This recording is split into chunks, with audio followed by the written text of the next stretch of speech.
Patih nerang kesuwen. Paring dawuh. Sakwise wis prayoga nggon mulungguh, sawetara tak aturiken. Wis tak kendhal. Kakang Jangkung, Kadung Sultan. wilujeng sak rawuh panjenengan wonten ing Mataram. Pikantuk pangestinipun Kanjeng Sultan Agung. Lampah kula saged yono ngantos sowan wonten ing Pendapi Agung Utara. Kalis ing sambikala namung sembah kula katur. Nggih. Kula tampi dawah sesami-sami. Kados pundi pawartosipun Mbak Yu reget? Alhamdulillah bagas waras. Boten wonten rugi menapa-napa sedaya keluarga wonten ing kono. Nanging estunipun kula rumas kapang lan Mbak Yu kula lan malih kula nelakaken agenging panuwun. Ngantos Mbak Yu Rekna Jinoli lestari boten pinanggih aral menapa niku awet saking Kakang Jangkung. Kanjeng Sultan Agung ampun tansah angarep dumateng sedaya kula wau menika Gusti Allah ingkang nizabah. Sedaya kula namung lantaran saking kula. Upami mboten wonten daya kekuatan saking Gusti Kang Kerja. Tartamtu kula ugi mboten kuwati bebantu kali keluarga wonten ing Kasultanan Mataram. Kados ngaten. Nggih. Sepisan malih kula nelakaken ageng pala. Upahi panjenengan Rama Sekapang sanes wedal. Monggo panjenengan kula dherekaken. Kula ingkang suwun. Kene.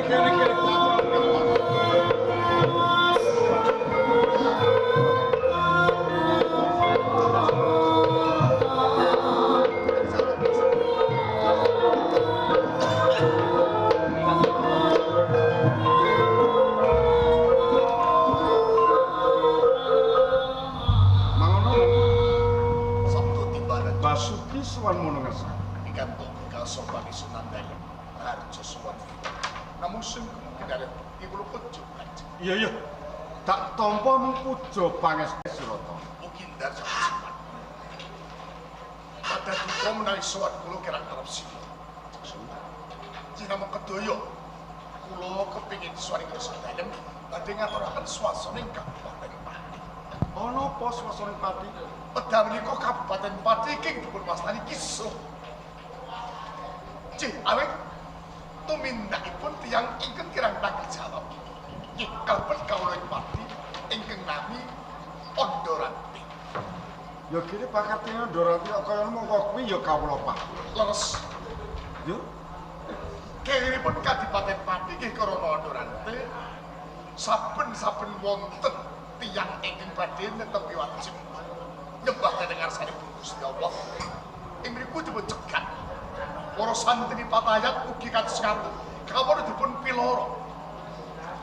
Papan panembah ugi dipun brongkali.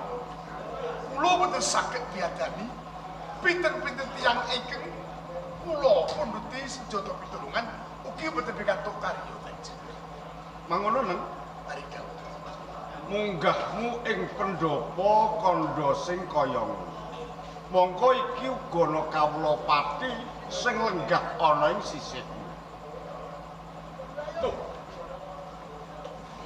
Kowe iki Injih Kanjeng. wah iki kepiye to, Dik? Bismillah Kanjeng. Kowe iki wong Pati. Pati geger kok malah ngulungane iki piye to, Dik? Boten ateges kula menika nilaraken Kabupaten Pati. Tuhunipun. Kula menika nampi timbalan saking ngersane Kanjeng Sultan. Upami Pati geger estu Kanjeng. Kula dherek mangertosipun sepuh. Dadi kurang tenan. Estu. Ya. Mangono, Nang? Mari dawuh. Ya ngene ya. Mbok menawa kowe durung ngerti. Saiki tak pene ngerti. Nek biyen kae jenenge pancen Saridin. Jek Nanging bareng mapan ing Mataram.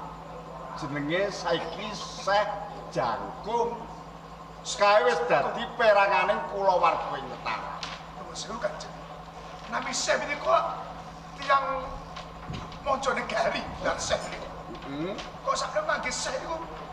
Lah kuwi rak rikala dhewekne nindakno lelaku.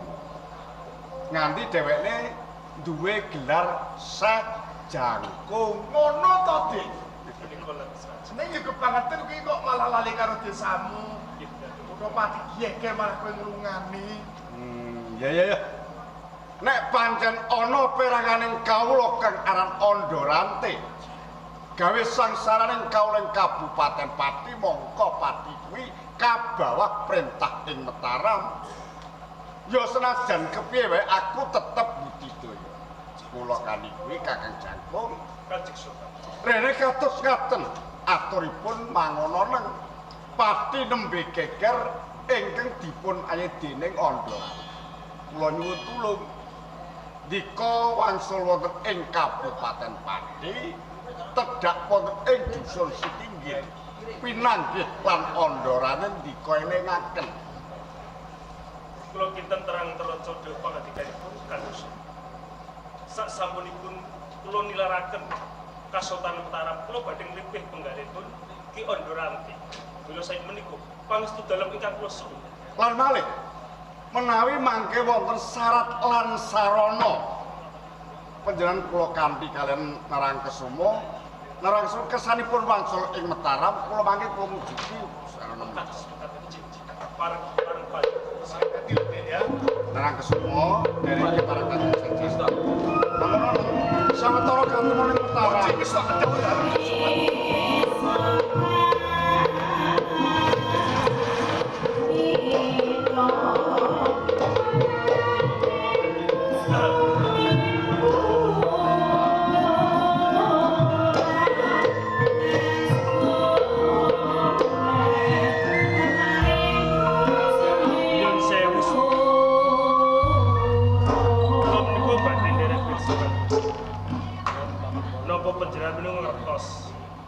pawongan ingkang nami Ki Ondorante saking Senayan. Lho apa kowe ndak ora krungu kabar? Aku kuwi ya padha-padha urip ing wewengkon Pati. Lah aku iki ra Ondorante. Dadi tenan. Sampeyan iki Ondorante. Ya, nah aku ra samar. Kowe asik bagus ae kowe. Ondorante. Apa lek, Gin? Tane mau ki aku nyemoni karo. Aku jane ngerti yen to kowe iki Ondorante. Ya. Nganti aku tinemu karo kowe. Mergo aku seloro dalem Kanjeng Sultan Agung ana ing Mataram lumantar Kanjeng Adipati Mangunoneng sing wigatine tinemu karo kowe. Mbok iya apa pancen bener? Saben-saben dina ana kawula Pati sing pengen manembah marang Gusti Allah iki kok durung kali ngono kok piye? Bener. Banjur dosa lan luput iki apa, Ndra? Salahe nak dhewekne ngrumangsane moh diganggu aja nganti ganggu liyan. Reguduk luap laop aku kowe berbeken lho. Tenane kae iki nindakake kewajiban. Saben-saben apa nindakake wajib sembahyang iki mestine adzan, sholawatan, berjanjen iki wis lumrah. Mergo saben dina sing ditindakake kawula Pati sing ngrasuk agama Islam kaya ngono kuwi. Tak jaluk mbok yo aja nganggo benermu dhewe. Yen kowe nganggo benermu dhewe, iki mengko tuladane ora becik. Sepisan kawula Pati sing ora ngerti kentang kipule perkara, iki mesti kebet. Ping pindhone, yen saben dina kok jotosi, saben dina brengkolangi, kae mesti bali wismani omahe kawula Pati amuh. Ora mbutuhke prabiya kang sithik.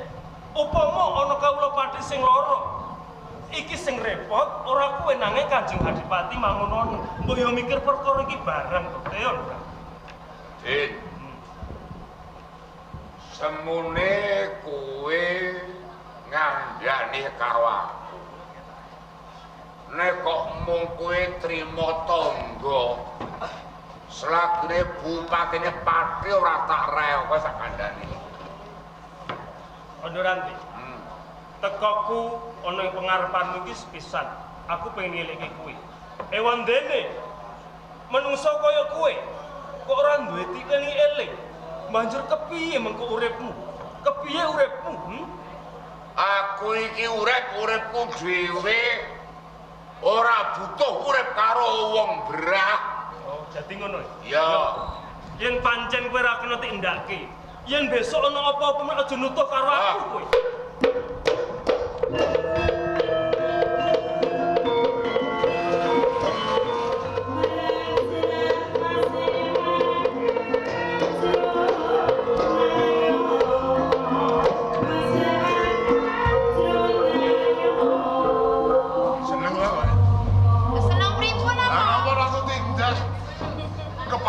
Adipati mangonolong entuk palilah yen ora tinimbalan aku ora perlu ngadep.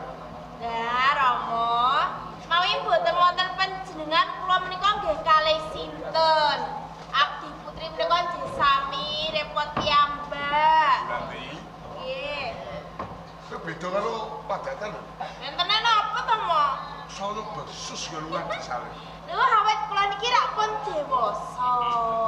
Nggih kedadi pamer ki to, Mo. Lah iku kudu- Ngadi sare lan busana kedah sing sae. Kudu ngerti luwe wanita. Dipun Rama. Nggih. Wanita iki ibu to. Nggih. Kedadian saka wanita kena diarani ibu. Ibu kuwi kedadian saka wadon. Ning ora sadenya pawongan bisa dadi ibu. Mergo tindak sapecak solas waga lagak laguan. Yen ora marakati sarwa kuciwa kuwi dadi cacatane Kyai Kakung. Ya ta? Terus Rama.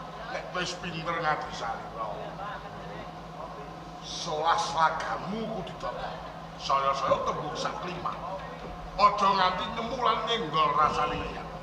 Oh, ngaten Ji. Rama, sinaosa sampun boten wonten ibu wonten sandingan kula. Nanging tartamtu badhe budidaya kersanipun boten ningsemke asma panjenengan. Kejaba kuwi pinter apa wae.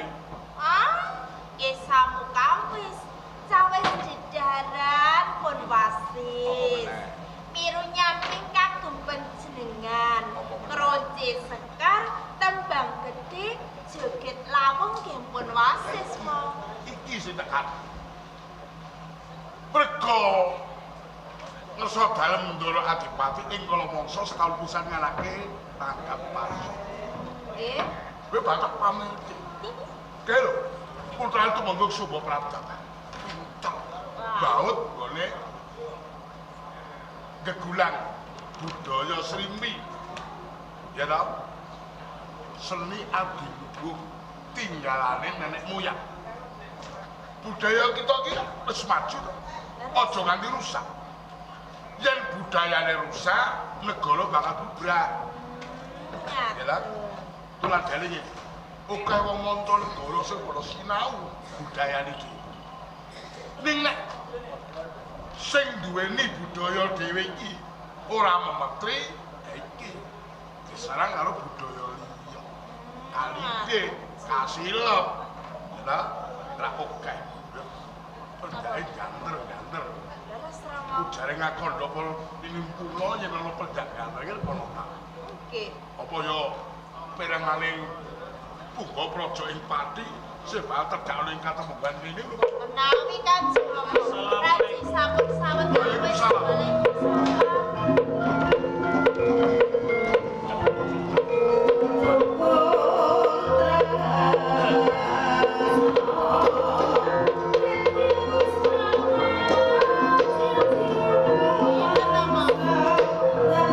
Sarjana pamrih kali saripun.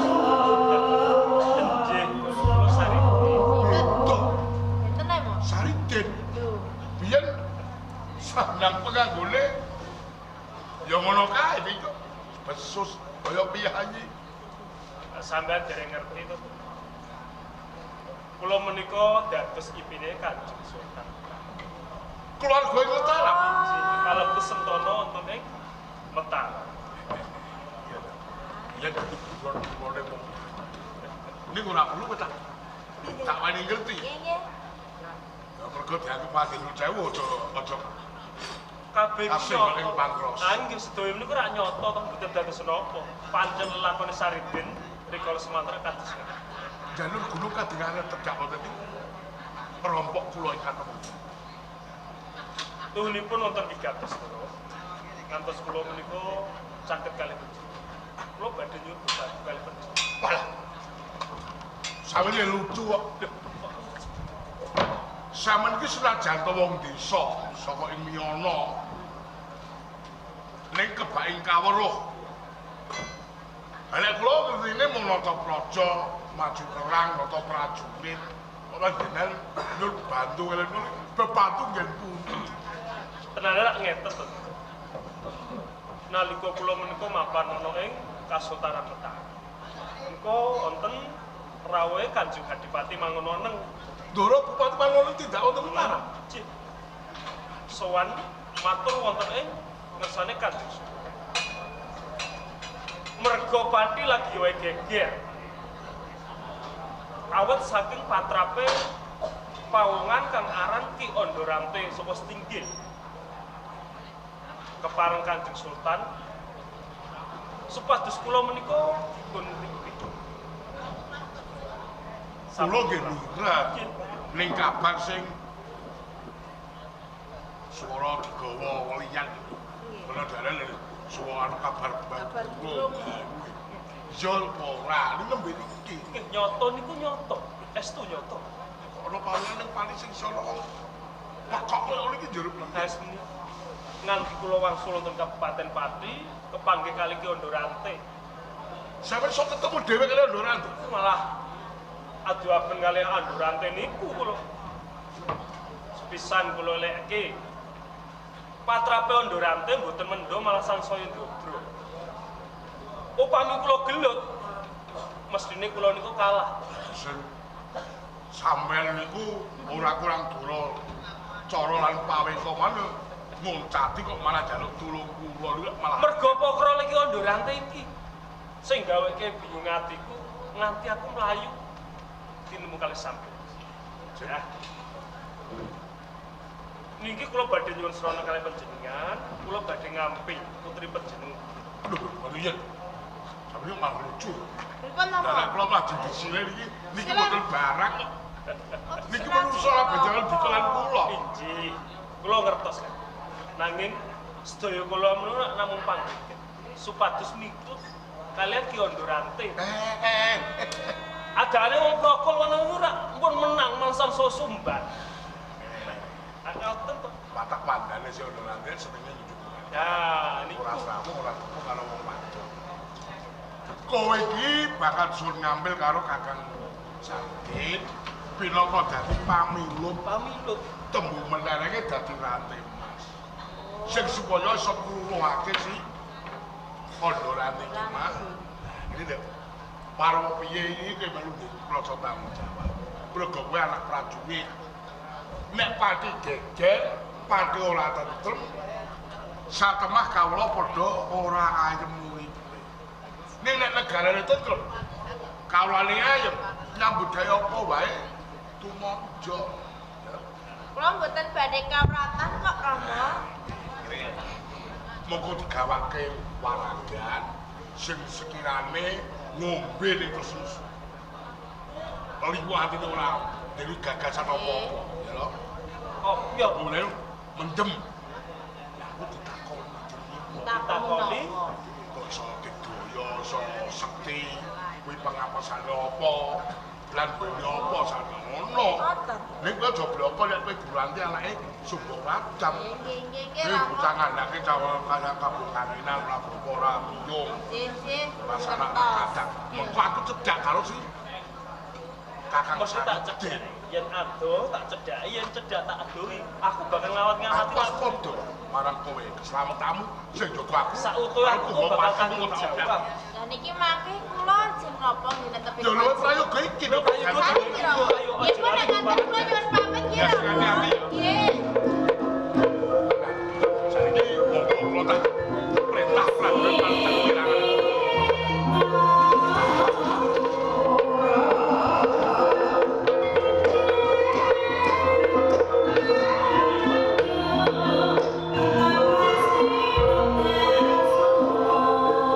Nuwun sewu nggih. Niki leres dalem iki andorante menapa? Nggih. Wah, jer piyai sing jenenge niku ki andorante tiyange sing pundi? Nggih, kula niki sing jenenge Ondorante. Lho, jenengan ki. Alah, lah kok pas lho. Sampeyan sinten kok kaya toko Mas Mlaku. Kula Guranti. Sinten? Guranti ki. Guranti. Saking pundi? Alah, saking pundi niku ora jenengan nek kertas mengke budak kaget. Kok kersa rawuh ning setinggil iku wae dameleno. Kula niki rak pun mireng kondange jenengan. Wah, jebul niku pun kondang ngoten pundi-pundi ki. Kula pun pengen buktekke asmane ki Ondorante niku piyayine sing pripun, dedeg piyadege niku kados pundi. Wah, jebul kok jubuh kalih asmane ki. Kabare kula pripun? Kabare sing kula tampi niku piyai sing jenenge Ondorante kuwi wonge gagah mideksa, pawakane gedhe dhuwur. Wah, brengose wae sak kepel. Napa meneh lampuhe mboten umum ki. Sing gedhe niku napane, sing dhuwur napane. Sing gedhe niku tanggung jawabe, sing dhuwur niku gegayuhane. Iki nyuwun sewu, niku karepe kula ra ajeng suwita. Ah! Gumun! Kok gumun pripun to? Cebol kok aseng gayuh lintang. Cebol niki kula lintangi sampeyan. Lho kok ngaten? Apa yo mentolo? Wong sampeyan niku ayu tur nom. Lah kula niku pun STW. Pun setengah tuwa. Dasar rupane kula nggih elek. Ah, sing kandha elek niku sinten? Elek niku kanggone sing boten seneng. Lah nek kanggone kula niku jenengan nggih bagus. Waduh mati aku. Brengose niku lho ngangeni. Brengose jenengan iki kula butake lho ki. Napa niku? Lah kula niku pun ngertos sak langenane jenengan niku. Niki lho. Nggih. Waragan. Enggak. Jenengan cobi kula piyambak sing damel. Sarine kental. Tapi seger nggih? Era-era umum. Lho, enak. Mesen damel kula dhewe kok. Jebul niki kok boten putihan KTI. Lho, lha napa niki? Nek kok setengah botol, 5 botol yo entek. Niki napa iki? Kok iso jenengan niku aneh-aneh mawon. Niku asli kok. Rasane kaya adem semari. Boten ki. Niku asli jenengan niku wah. Niku saking Purwodadi asli niku. Ecapi. Mangke nek kersa meleh kula pundhut nggih. Buranti, Nggih. kowe bakal tak ayom. Walah nggih matur nuwun ki, matur nuwun. Yen kowe tak ayomi sapa sing wani ganggulan kowe? Nggih. Sebab tangga teparupun ngerti.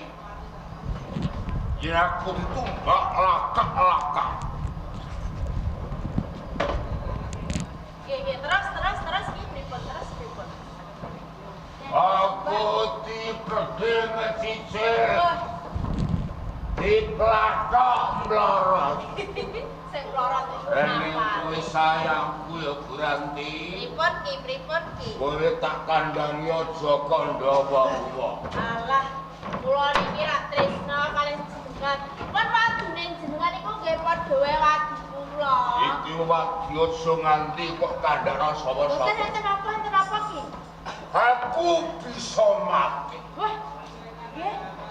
Ning ana syarate. Syarate napa niki? Aku kudu ditarik nganggo dadung Ratimas lan Liman. Wih. Lho coba nggih gadah pengapesan to. Pun mboten sah kuat. Oh, Mbak. Lho, meleh. Ana tunggale ya. Pun gampil nek Aduh. perkara tunggale niku. Aku kok kudu turu Buranti. Pun sare, mengke kula pijeti. Wah. Wah. Berarti kok Nggih. Piye cak? Niku wanda rantai saged mati nek ditarik nganggo rantai Mas nggih gajah kok. Terus kuwi perlu tempati bener gajah. Jae sinten mo? Ora usah kuwatir bekas Raka. Mataram akeh gajah-gajah. Kok kudune rantai emas. Sanene Mas Rantai emas itu pinten dia. Pinten kilo. Sing dikarepke rantai Mas, senajan ngomong sak gram, iki mengko dijoko rantai iki bisa diarani rantai Mas. Karep iki ngomong. Kalungmu ya pokok iki karo rantai. Bisa diarani rantai. Oh, ngaten. Ngaten kula badhe utusan pirang prajurit saking Kasunan Mataram kaya nuliman Terima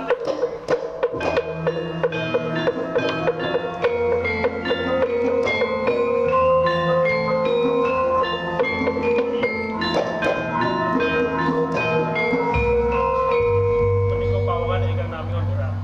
Menika saged terjak lantaran dipun batek kalian rantai Mas lan Liman. Saged menika. Kula suwun panjenengan mento ampun wedi kangelan. Monggo panjenengan sowan wonten ing ngersane Kanjeng Sultan Agung. Ngampe Puji Liman kalian rantai. Ya dadi kok ngono. Ya bakal